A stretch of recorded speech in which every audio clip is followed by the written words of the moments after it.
Hello student, welcome to my channel, my NCERT and engineering classes. Today we are going to start class 8 mathematics chapter number 12. What is the name of chapter number 12? Exponents and powers. So first we see the diagram of exponents and power. यहाँ पे देखिए 10 की power 24 जो ऊपर 24 है that is known as exponent और 10 क्या है उसका बेस. बस हम मैथमेटिक्स में इसको ऐसे रीड करेंगे वी से 10 रेज टू द पावर 24 मतलब 10 का मल्टीप्लाई हम कितने टाइम्स करेंगे 24 टाइम. ऐसे 10 multiply by 10 multiply by 10 multiply by 10 कितने टाइम्स मल्टीप्लाई करेंगे 24 टाइम. सेकेंड एग्जाम्पल अगर 2 की पावर मतलब ऊपर दिया रहता है 5 तो 2 का मल्टीप्लाई हम कितने टाइम्स करते हैं 2 multiply by 2 multiply by 2 multiply by 2 multiply by 2. Now come to the next point. Next point में देखिए आप फॉर्मूलेज हैं.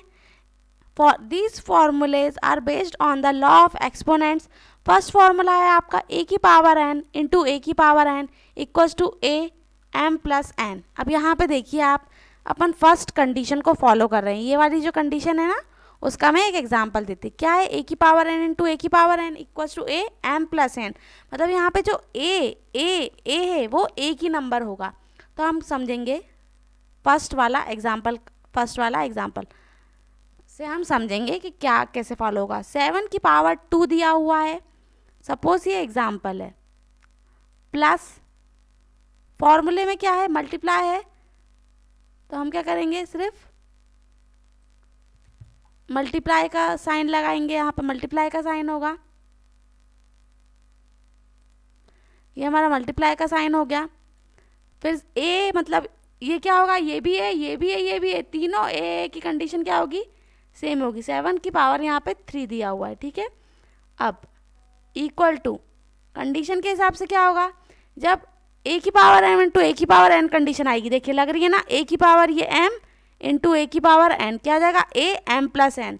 तो ए क्या है यहाँ पे 7. अब पावर क्या हो जाएगी एम प्लस एन मतलब एम ये थी एन ये थी दोनों पावर क्या हो जाएंगी एट तो 2 प्लस 3. यहाँ पे आप ऐसा लिख भी सकते हो 2 प्लस 3 ये इक्वल टू क्या हो जाएगा 7. अब 2 प्लस 3 क्या हो जाएगा ये पावर में क्या हो जाएगा 5. तो 7 की पावर 5 मतलब कि आप क्या करोगे 7 multiply by 7 multiply by 7 multiply by 7 multiply by 7 7 का मल्टीप्लाई 5 टाइम्स करोगे और इक्वल टू में आप क्या बताओगे 7 7 जा 49 49 7 जा कुछ आएगा फिर वो कुछ आएगा तो आप ऐसे सॉल्व करके लिखोगे ठीक है. Now come to the second condition. Second condition क्या है अब आपकी ए की power m divided by a की power n equals to a m minus n. अब देखना सेकेंड कंडीशन में क्या है डिवाइड का केस होगा ए आ रहा है मतलब इस पर ए क्या रहेगा एक ही रहेगा. अब सपोज आपका एग्जाम्पल है ये 5 की पावर 2 डिवाइड का साइन है तो हम यहाँ पे भी डिवाइड का साइन ले लेंगे. 5 की पावर 1 इक्वल टू क्या होता है ये फॉर्मूले के हिसाब से देखिए ए की power m divided by a की पावर एन. ये रहा ए की power m divided by a की पावर एन क्या होता है ए एम माइनस 1. तो ए क्या है हमारा 5 एम माइनस एन मतलब एम ये रहा माइनस एन तो 2 माइनस 1 कितना आएगा 1. 5 की पावर 1 मतलब 5 का मल्टीप्लाई हम सिर्फ किसी की 1 टाइम्स करेंगे तो कितना आएगा 5 ही आएगा है ना. अब now come to the third part. Third part में क्या है ए की पावर एम का whole multiply n into a की पावर एम एन. अब देखिए 7 यहाँ पे 7 दिया हुआ है ठीक है और ब्रैकेट में 2 दिया हुआ है. ब्रैकेट यहाँ पे क्लोज हो जाएगा. ब्रैकेट के बाहर 3 दिया हुआ है इक्वल टू. अब इसको अप्लाई करिए ये वाला फॉर्मूला लग रहा है ए की पावर एम एन ए की पावर ये ए और एम एन क्या हो गया एम यहाँ पे 2 एन यहाँ पे 3.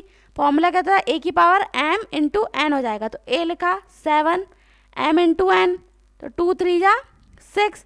अब 7 की पावर 6 कैसे सॉल्व करोगे 7 का मल्टीप्लाई 6 बार कर देना 7 multiply by 7 multiply by 7 multiply by 7 कितनी टाइम्स लिखोगे? 7 का मल्टीप्लाई 6 टाइम लिखोगे। जो भी होगा कैलकुलेट करके वो आपका आंसर आ जाएगा। ओके स्टूडेंट, अब ऐसे ही आप a की पावर m इंटू बी की पावर m का कैसे करोगे?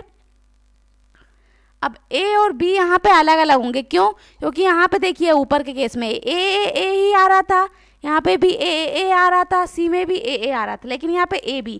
तो हम d का एग्जाम्पल ले लेंगे। एक d के एग्जाम्पल में सपोज कीजिए आपका है 7 की पावर में 5 मल्टीप्लाई बाय 2 की पावर में 7 इक्वल्स टू, ये वाला फॉर्मूला अप्लाई कर सकते हैं। a की पावर m इंटू बी की पावर m, a की पावर ये हो जाएगा m मल्टीप्लाई बाय b की पावर n, क्या होता है a b n। तो a b को पहले आप अंदर लिख लेना ब्रैकेट के अंदर, a 7 b 2, तो 7 मल्टीप्लाई बाय 2, पास पास नहीं लिखेंगे, a b है मतलब क्या है यहाँ पे बीच में a का मल्टीप्लाई यहाँ पे b के साथ होगा, तो ये हो जाएगा 2 और ब्रैकेट के बाहर क्या आएगा m। तो m और m देखिए यहाँ पे पावर सेम होंगी, मतलब ये भी 5 होनी चाहिए और ये भी 5 होना चाहिए, तो पावर कितनी है 5। अब 7 2 जा कितना हो जाएगा 14, 14 की पावर में 5। अब 14 का मल्टीप्लाई कितनी बार होगा 5 times, 14 multiply by 14 multiply by 14 multiply by 14 multiply by 14 5 time. अब किसी की भी पावर अगर 0 आ गई, सपोज आपका ई एग्जाम्पल मैं यहाँ पे सॉल्व करके बताती हूँ, 7 की पावर 0 आ गई, तो हमेशा किसी की भी नंबर, कोई सा भी नंबर आ जाए, उसकी पावर अगर 0 आ रही है तो उसका आंसर क्या जाएगा 1। सपोज यहाँ पे 2 भी होता, बस पावर में 0 आ रही है लेकिन कोई भी नंबर, तो किसी की भी पावर में 0 वो कितना हो जाता है 1। ऐसे ही आप f के लिए सॉल्व कर लेना। अब now come to the next topic. Next topic क्या है हमारा, express the following number in standard form. हमारे कुछ नंबर दिए हैं, उनको हमको कन्वर्ट करके लिखना है स्टैंडर्ड फॉर्म में, ठीक है। ये हमारे एग्जाम्पल्स हैं, ये हमारा क्वेश्चन था, स्टैंडर्ड फॉर्म में हमको कन्वर्ट करके लिखना है, ठीक है। पहला क्या है हमारा, ये एग्जाम्पल्स हैं, उनको हमको सॉल्व करके देखना है। 0.00035, तो 0.00035 मल्टीप्लाई बाय कितने जीरो हैं 10 से मल्टीप्लाई बाय होता है, 1 2 3 4 5 इंटू 10 की पावर में उधर गया तो क्या हो जाएगा -5 हो जाएगा, और ये 3.5 हो जाएगा। ऐसे ही हम यूजुअल फॉर्म में देखेंगे, यूजुअल फॉर्म का 3.52 इंटू 10 की power 5, 3.52 as it is into 10 की पावर 5, मतलब कि 1 के बाद कितने जीरो लग जाएंगे 5 जीरो लग जाएंगे। ओके स्टूडेंट, और अगर माइनस में होगा तो क्या हो जाएगा, ये 10 की पावर -4, तो वो डिवाइड में चला जाएगा, डिवाइड में 1 और फिर 4 है तो 4 जीरो लग जाएंगे। ऐसे ही आपको सारे यूजुअल फॉर्म में कन्वर्ट करना आ जाएगा। Okay student, now your introduction part is completed. If you have any query and doubt, please write down in comment box. Thank you. Like and subscribe my channel.